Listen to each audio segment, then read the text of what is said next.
Dan Simmons is with us, Vice President for Policy at the American Energy Alliance. Good to have you on our program. Thanks for joining us.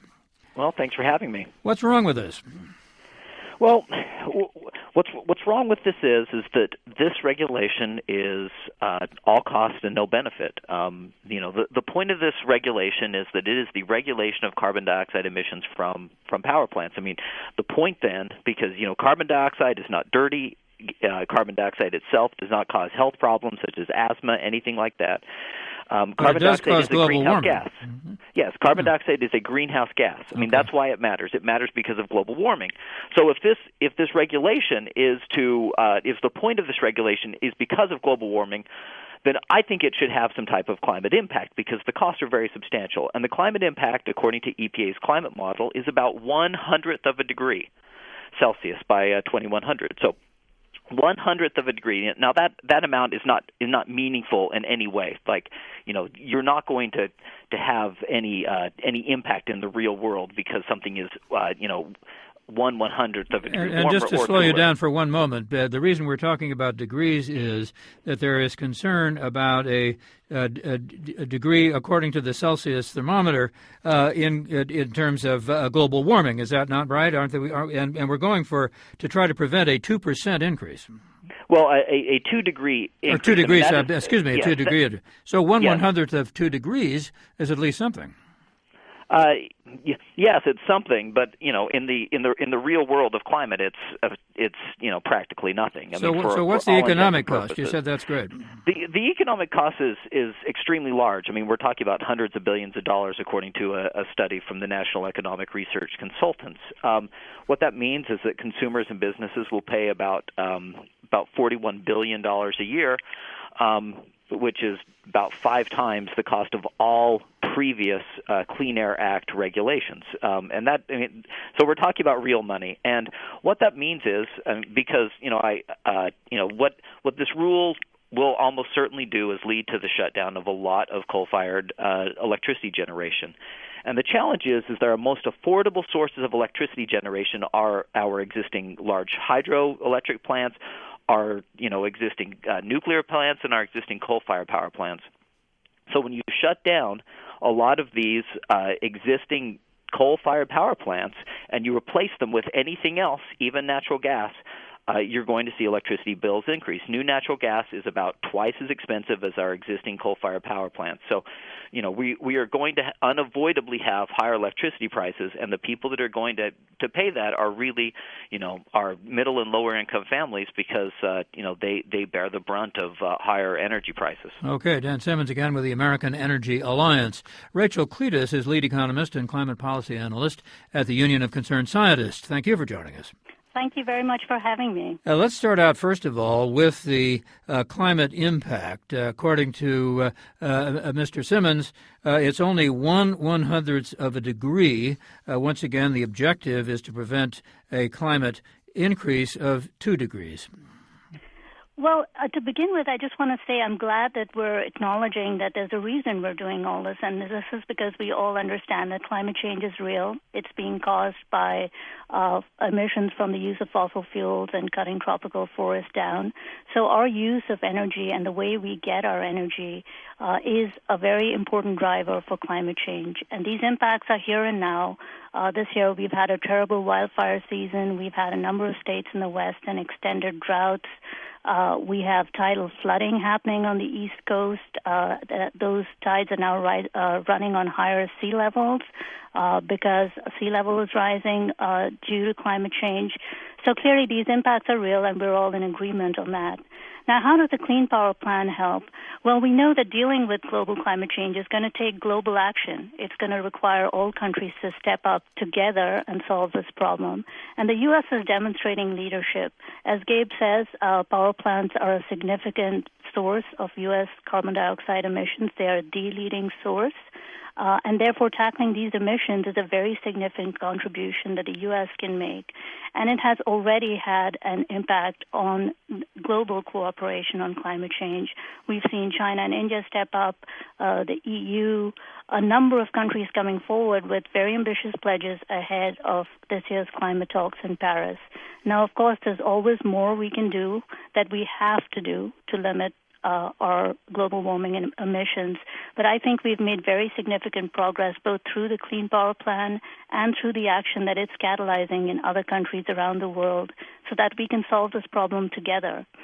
Let me ask you to respond directly, if you will, to what we heard from Dan Simmons of the American Energy Alliance. He says that all you get for hundreds of billions of dollars that could have an impact on every American who has to buy electricity is 1/100th of a degree in the goal of preventing climate change from increasing by 2 degrees. Is that worth the price?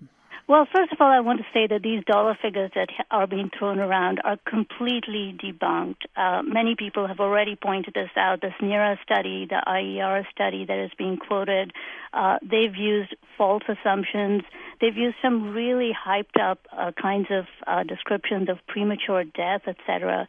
In fact, the reality is that the Clean Power Plan has huge public health benefits because not only are we cutting carbon dioxide emissions, we're also cutting other air pollution like sulfur dioxide and nitrogen oxides. So you cut those even though the goal here is carbon dioxide.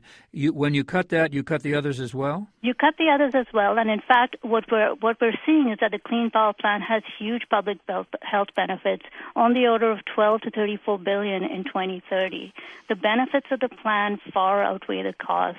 The health and climate benefits are worth an estimated $26 to $45 billion in 2030.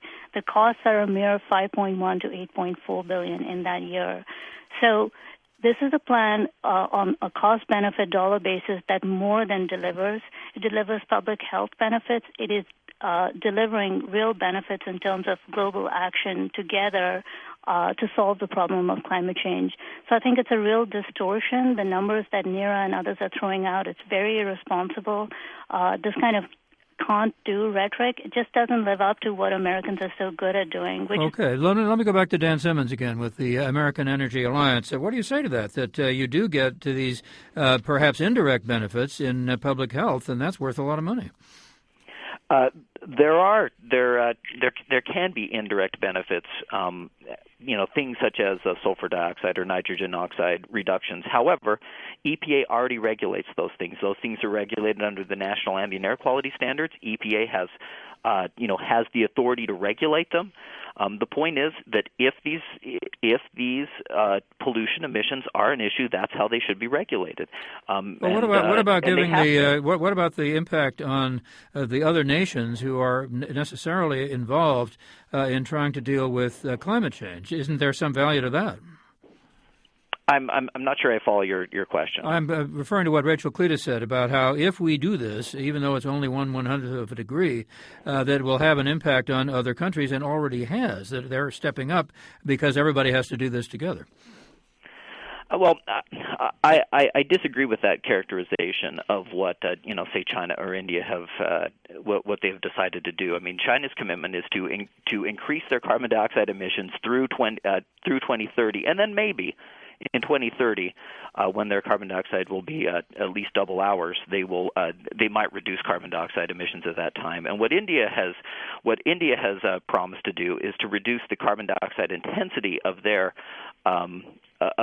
economy, which is already happening. And if you look at what the trend line is, because over time all economies become more energy efficient, and that's really what they're promising. What they're promising to do is their business as usual, and so that's really the challenge. What we're talking about is on the backs of America's poor and the backs of our middle class, foisting on them higher electricity prices so that the president can take this plan to Paris with him. And Rachel Cletus, very quickly, we're almost out of time. We need to go to a break. We'll come back and give you further opportunity to talk. But how do you respond to that point particularly? Well, what I want to say is, what is your plan? I hear NERA and others saying we don't like any of this. So climate change is real. We know we have to tackle it. We know this is the biggest source of our climate warming emissions. Doesn't it make sense to start there? And in fact, the plan delivers huge dollar benefits. This will save lives. It will deliver carbon benefits. It will deliver jobs. It will deliver clean energy innovation. It will deliver clean air. This is a plan that's very flexible and affordable. All right. We need, as I said, to go to a break. We're going to do that right now. We'll come back and continue this conversation. We'll go back to Dan Simmons, who is Vice President for Policy at the American Energy Alliance, very much opposed to the regulations put out by the EPA. Why shouldn't the 15 states that want to go ahead with this be allowed to do so, given what benefits there might be? Well, I believe that they should be allowed to go forward with it. It's kind of my belief in how the federal and state system should work. These states believe that that they want to, and traditionally the states have been in charge of the electrical generation mix within their borders. These states are states that do not have a lot of coal currently, and I believe that they should be able to implement this regulation, and they might actually implement the regulation even though they might not call it implementing the regulation. I believe they should be able to go forward if that is what the state wishes to do. What do you think, in addition to the economic consequences that you mentioned earlier, if the price of electricity goes up, what other implications are there here? Are you concerned, for example, that in the transition from coal to alternative fuel, there might be a shortage of electricity, blackouts, that sort of thing? There could be, and that is, that's a concern. I think that's one of many concerns. Mostly the question is about price, about prices dramatically increasing, and that is the real challenge. Just because if the transition is too quickly, moves too quick. But really, it comes down to price. Reliability is an issue, but not nearly as big one as price. Let me go back to Rachel Cletus, again, a lead economist and climate policy analyst at the Union of Concerned Scientists. What about the transition from coal, particularly coal, but also natural gas, to the renewables? Mr. Simmons doesn't want to make the argument, but a lot of people have, that in fact they aren't as reliable and that there might be shortages in the future. So to begin with, this is one of the most attractive things about the Clean Power Plan. It is essentially taking advantage of a market trend that's already underway. This transition away from coal-fired power is happening for a number of reasons. The Clean Power Plan is the least of it. Low natural gas prices, falling cost of wind and solar power. This is what's driving coal out of the market, and it will be a good thing for public health. Now, we do have to handle this transition in a just and fair way and take care of these communities that are currently coal-dependent. In the U.S., for example, we've seen renewable energy really take off. In 2015, wind capacity additions are going to exceed natural gas additions even. The costs are falling. The cost of wind power has dropped by more than half since 2009. Solar PV system costs have dropped by half just since 2010. This is where the future is, and this is where we need to orient our economy. I think what we need to do right now is take advantage of this trend, and states already are. So as Darren pointed out, a number of states are already on track to meet their Clean Power Plan goals. 31 states, according to UCS analysis, they're on track to be more than halfway to meeting their 2022 benchmarks. 20 states are on track to be more than halfway towards meeting their 2030 goals. And this is due to things like retiring aging coal-fired power plants, ramping up renewables and natural gas, bringing online nuclear power plants under construction, investing in energy efficiency. And as Darren pointed out, this is nothing new. States are doing this, and the Northeast RGGI states, for example, have cut their emissions 40% since 2005, and their economies have grown 8%. They've invested billions of dollars in energy efficiency. That's actually brought consumer bill benefits. They've helped drive bill savings. Okay, let me go back to Gabe Pasiniak at the Georgetown Climate Center. Ms. Cletus just mentioned nuclear power as one of the things that some states are adopting. In California, nuclear power plants are closing down. That's happened in other places as well. Is there any consensus about that alternative? And I know it's part of the president's plan, but it seems to me that there hasn't been any investment in nuclear power for a long time. Well, we do have several nuclear power plants that are currently under construction, and in fact, the Clean Power Plan gives states that use what's called a rate-based approach. So one of the ways that states could comply, they'd explicitly get credit for those new nuclear power plants. And we've heard from... Where are they? I think there's 2 in Georgia and 2 in Tennessee. And then we've heard, we know that there are other companies that would like to build new nuclear power plants, and they see the Clean Power Plan as creating conditions that will make those new power plants more viable. So, on the other hand, as I said, they are closing down in some places, but not in others. Perhaps I overstated the case. You really think that is then a viable alternative to fossil fuels? Well, we've certainly heard from a number of power companies saying that they see nuclear power as being part of their clean generation mix going forward.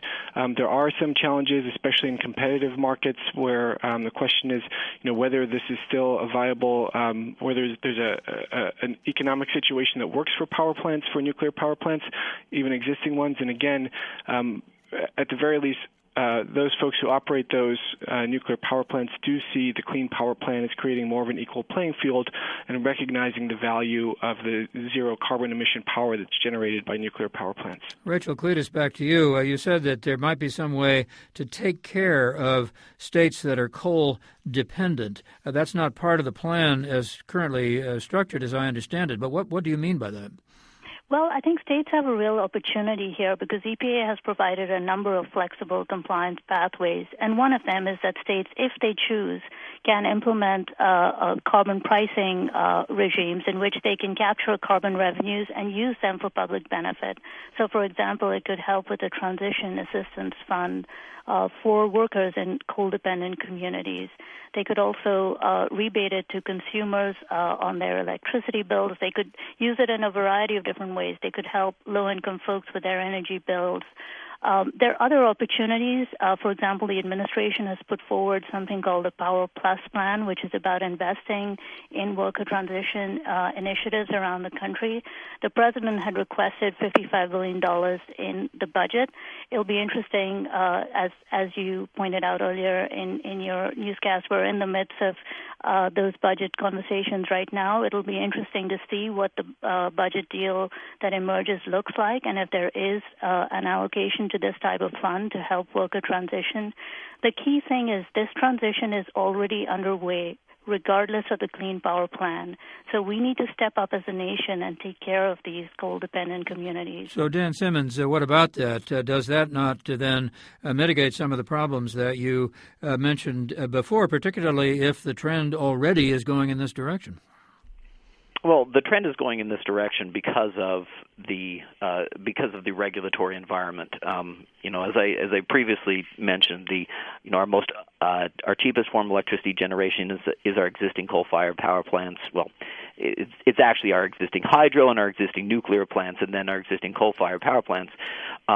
But they're closing because of the regulatory environment, because many of these power plants, many of these utilities see the writing on the wall, and it becomes very, very very expensive to comply with the regulations. So, in terms of some type of worker assistance, I'm very skeptical. Just because what we're talking about is we're talking about good jobs. We're talking about people that make much more than the median income in the areas where they live, both at the power plants as well as coal miners, and there is just no way to truly compensate those people, and so I'm very skeptical of that, and plus there will be no way that Congress will actually appropriate the sums of money to truly compensate those workers.